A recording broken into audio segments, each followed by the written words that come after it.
හිතෝපදේශ 24. පවිටුන් ආදර්ශයට නොගන්න, ඔවුන් ඇසුරට ආශා නොවන්න, ඔවුන්ගේ සිතේ එකම අරමුණ සැහැසිකමක් කිරීමය, ඔවුන්ගේ එකම කතාව නපුරක් කිරීමය. ගෙදරක පදනම් දැමිය යුත්තේ ප්‍රඥාවෙනි, එය ගොඩනැගිය යුත්තේ ඥානයෙනි.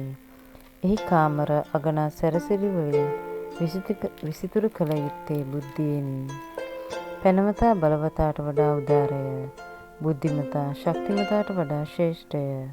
රණබිමේ විජය සඳහා දක්ෂ උපාවශ්‍යය. උපදේශකයන් වැඩ වූ තරමට විජය සිකුරුය. මෝඩයෙකුට ප්‍රඥාව ඔරොත්තු නොදේ. උසාවියේදී ඔහුට එක වචනයක්වත් නොකිය හැකිය. කොයි වේලෙත් හොර මැරකම් කිරීමේ අදහස ඇති මිනිස්සු ඉහළ පෙළේ තක්කඩියයි කියනු ලබති. මෝඩයාගේ කොයි යෝජනාවත් පාපීය. උඩඟු මිනිසා සෙසු අයට පිළිකුලකි. අර්බුදයක් ඉදිරියේහි දුබල වන මිනිසා සැබවින්ම දුබල මිනිසෙකි. මරණයට ගෙන යනු ලබන අය මුදා ගන්න, ඝාතනයට ගෙන යනු ලබන අය ගලවා ගන්න. මම මේ ගැන කිසිත් නොදනිමි ඔබ කියතත්, යටි සිත විමසන දිවිතුමානෝ එය නොදකිත්ද? ඔබ පිරික්සා බලන උතුමා එය නොදන්නේද? එක එක මිනිසාගේ එක එක ක්‍රියාවට විපාක නොදෙන්නේද?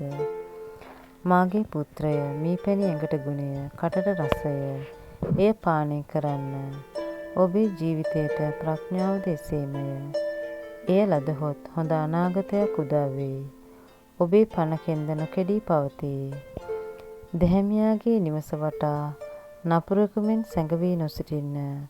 ඔහුගේ වස්තුව කොල්ල නොකන්න. දැහැමියා සත්වරක් වැටුණත් ඔහු යළි නැගිටී. එහෙත් දුෂ්ටයා විපතට වැටුණොත් වැටුණාමය. ඔබේ සතුරාගේ විපත ගැන සතුටු නොවන්න. ඔහුගේ වැටීම ගැන ප්‍රීති නොවන්න. ඔබේ ඒ ප්‍රීතිය දක්නා සමිදානන් අසතුටු වනු ඇත. සිය උදහස සතුරා කෙරෙන් පහ කරනු ඇත. නපුරන් ගැන නොකිපෙන්න. දුගණන් ආදර්ශයට නොගන්න. නපුරන්ට අනාගතයක් නැත. නිවී යන පහනක් මෙන් ඔවුන් පහවනු ඇත. මාගේ පුත්‍රය, සමිඳුන්ටද රජුටද ගරුවිය දක්වන්න. ඔවුන්ට විරුද්ධව කැරළි නොගසන්න.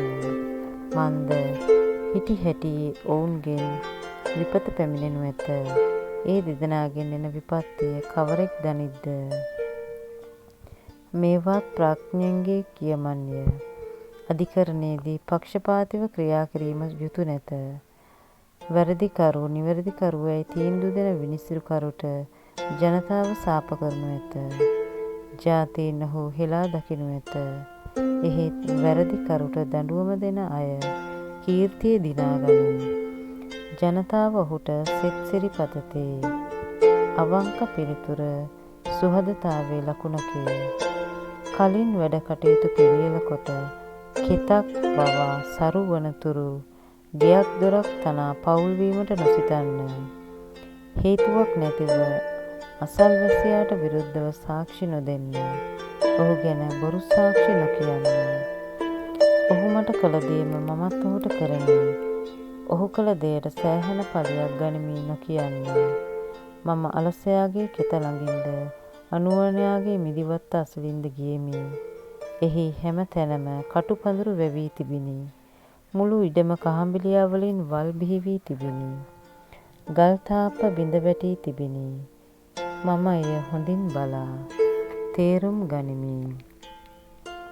මේ පාඩම ඉගෙන ගතිමි. තව ටිකක් නිදාගන්න, ටිකක් සැතපෙන්න, අත් දෙක පොරවාගෙන නිකම් ඉන්න.